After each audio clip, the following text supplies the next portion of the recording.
Hello সবাই, কেমন আছেন? নিশ্চয়ই সবাই ভালো আছেন। তো এখনও আমরা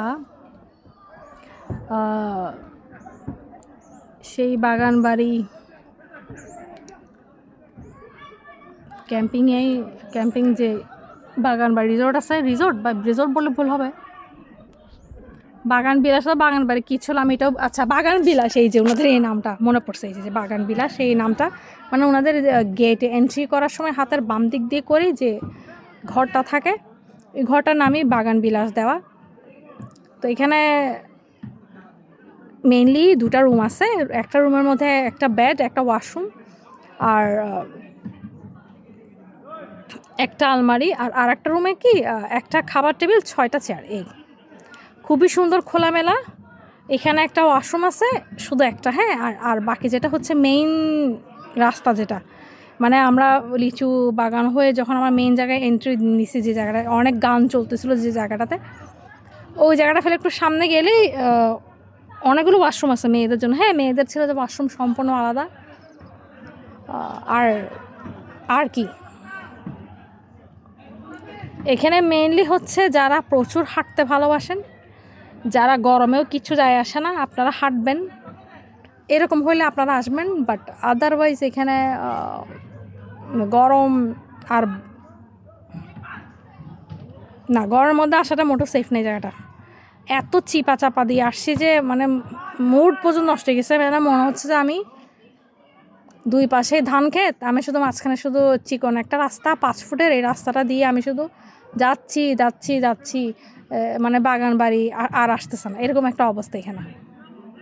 আর এখানে ঢোকার পর মাইলকে মাইল এরিয়া খালি।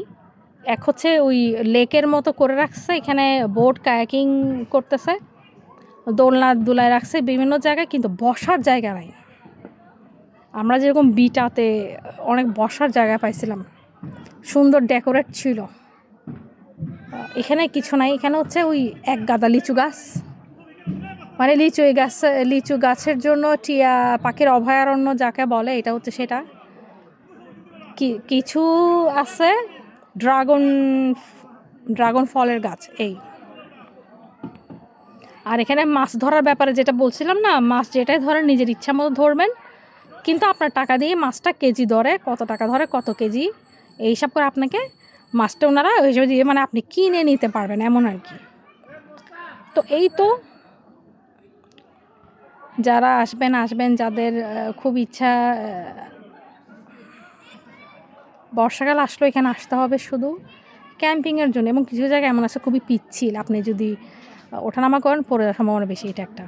এরপর আরেকটা হচ্ছে শীতকাল, সম্পূর্ণ শীত থাকলে। আমরা এখন আসছি অলমোস্ট গরমকালে, হ্যাঁ, প্রচুর গরম। আমাদের চিটংয়ে গরম পড়ে গেছে, হয়তো অন্য জায়গায় গরম পড়ে নাই, বাট আমাদের চিটংয়ে প্রচুর গরম। এখানে গরমকালে আসলে আপনি মরে যাবেন, কারণ এখানে পানির ব্যবস্থা নাই। আপনাকে পানির বোতল হোক যেই হোক, কয়েক লিটার পানি প্রতি একজন কয়েক লিটার পানি ক্যারি করতে হবে, এটা একদম সহজ কথা বলে দিলাম। আর ওনাদের হাতে যদি আমি পানি খেতে যাই, আমাকে আবার যাইতে হবে সেই ডাইনিং টেবিলে, মানে এটা মনে হয় 1 মাইল দূরে হেঁটে যাইতে হবে, এমন অবস্থা।